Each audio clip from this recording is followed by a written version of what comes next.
pag nag-a-apply tayo ng trabaho, di ba, hinahanapan nila tayo ng referrals, yung recommendations, yon.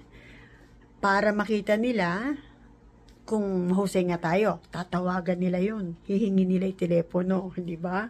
Lalo kami mga caregivers, tinatanong kami, sino yung last mong patient?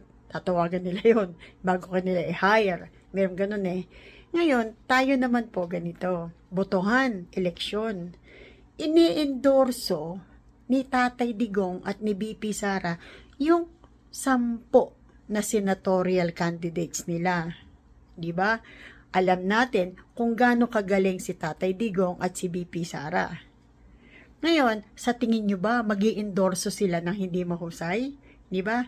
Kaya tayo pong mga Pilipino, kung nagtitiwala tayo kay Tatay Digong at kay BP Sara, magtiwala din tayo doon sa 10 na senatorial candidates nila. May madadagdag doon na 2, di ba? Bahala kayo kung sino idadagdag nyo, hindi ba? Pero, gawin yung landslide. Vote PDP laban Duterte team.